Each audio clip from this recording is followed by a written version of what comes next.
নমস্কার বন্ধুরা, মিমিস কিচেনে আপনাদের সবাইকে স্বাগত জানাই। আজকে চলে এলাম পনিরের একটা সম্পূর্ণ নিরামিষ রেসিপি নিয়ে। তো চলুন দেখে নেওয়া যাক এই রেসিপিটা বানাতে কি কি উপকরণ লাগছে। অবশ্যই পনির তো লাগবেই, আর তার সাথে লাগছে ক্যাপসিকাম। আমি এখানে 200 গ্রাম পনির নিয়েছি, একটা গোটা ক্যাপসিকাম ছোট করে কেটে নিয়েছি। এবার আছে 12টা মতন কাজু, এক বড় চামচের 1 চামচ পোস্ত, আদা হাফ ইঞ্চি, কাঁচা লঙ্কা আর 1 বড় টেবিল চামচের 1 চামচ টক দই। এবার কাঁচা লঙ্কা আদার পেস্ট বানিয়ে নিলাম, কাজু পোস্তর পেস্টটাও বানিয়ে নিয়েছি। এবার কড়াই বসিয়ে দিয়েছি, কড়াইয়ের মধ্যে দিয়ে দিচ্ছি সাদা তেল। তেলটাকে ঢেলে দিচ্ছি কড়াইয়ের মধ্যে। এবার ভালো করে কিন্তু তেলটাকে গরম করতে হবে।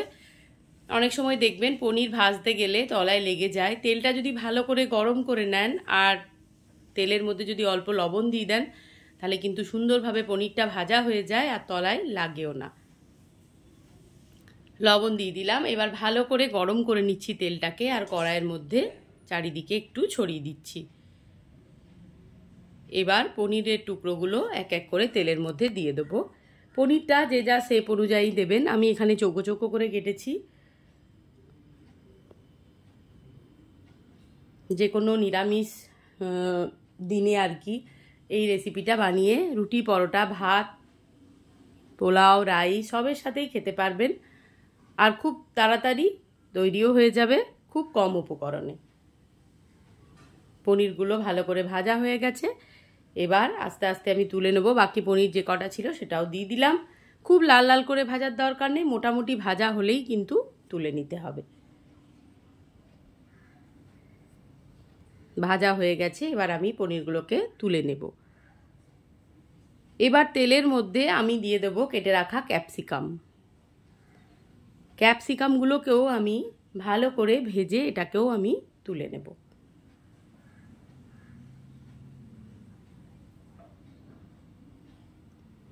যে কোনো নিরামিষ রান্নায় ক্যাপসিকামের গন্ধটা ভীষণ ভালো লাগে, বিশেষত পনির জাতীয় এই রকম রেসিপিতে ক্যাপসিকামের গন্ধটা খুব ভালো লাগে। এবার দইটাকে ভালো করে কিন্তু ফেটিয়ে নিতে হবে। ভালো করে ফেটিয়ে নিচ্ছি দইটাকে। এরপর ক্যাপসিকামগুলো দেখুন সুন্দরভাবে ভাজা হয়ে গেছে, এবার তুলে নিচ্ছি আমি। এবার তেলের মধ্যে আমি দিয়ে দেব কিছু গোটা গরম মশলা, যেমন দারচিনি, এলাচ আর লবঙ্গ। আমি কিন্তু আর তেল দিইনি, যা তেল ছিল সেটাতেই কিন্তু বাকি রান্নাটা আমি করে নেব। এরপর দিয়ে দিচ্ছি আদা কাঁচা লঙ্কার পেস্টটা। ভালো করে মশলাটা কষিয়ে নিচ্ছি তেলের মধ্যে দিয়ে।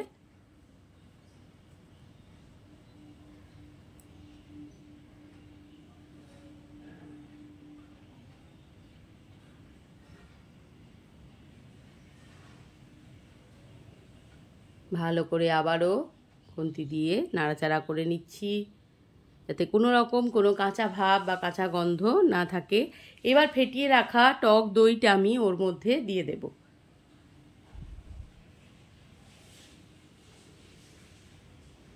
টক দইটা দিয়েও আবারও ভালো করে নাড়াচাড়া করে নেব।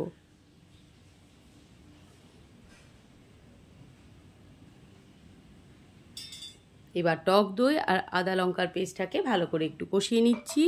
বাটিটা ধুয়ে বাকি জলটা দিয়ে দিলাম।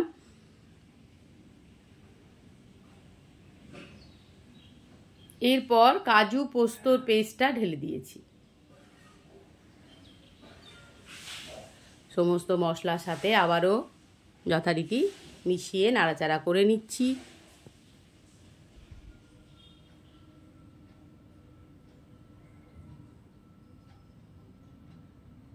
কাঁচা গন্ধ যতক্ষণ না যাচ্ছে ততক্ষণ কিন্তু এটাকে ভালো করে কষিয়ে নিতে হবে। এরপর দিয়ে দিচ্ছি পরিমাণ মতন লবণ। লবণটা একটু আন্দাজ করে দিতে হবে, কারণ ভাজার সময় আমি অল্প লবণ দিয়েছিলাম। দিয়ে দিলাম মিষ্টি। এটা একটু মিষ্টি মিষ্টি ভালো লাগবে, তাই অল্প মিষ্টি আমি দিয়ে দিয়েছি। এবার দিয়ে দিচ্ছি ভেজে রাখা ক্যাপসিকাম আর পনির। এটা দিয়ে ভালো করে খুন্তি দিয়ে আবারও সব নাড়াচাড়া করে নিচ্ছি। পনির ক্যাপসিকাম আবারও নাড়াচাড়া করে নিচ্ছি।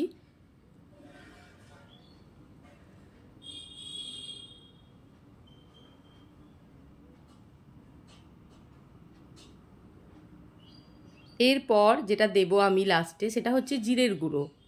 1 চামচ, ছোটো চামচের 1 চামচ জিরের গুঁড়ো দিয়ে দিয়েছি। এবার এইটাকে দিয়ে আবারও সমস্ত পনিরটাকে আমি মিশিয়ে নিচ্ছি।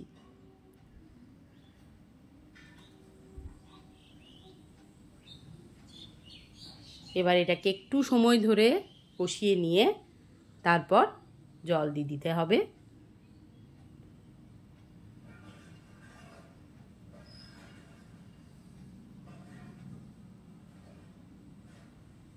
দেখুন মোটামুটি কষানো হয়ে গেছে, তেল ছেড়ে দিয়েছে, এবার জল দিয়ে দিয়েছি। জল দিয়ে খুন্তি দিয়ে আবারও সবটাকে ভালো করে মিশিয়ে নিচ্ছি।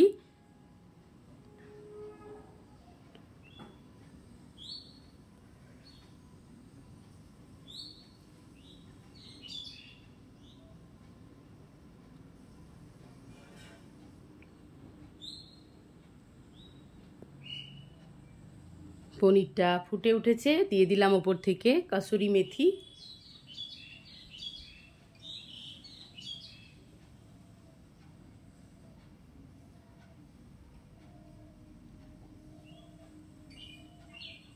সুন্দর একটা গন্ধ বেরিয়ে গেছে কাসুরি মেথির। একটু ঘন হয়ে গেলেই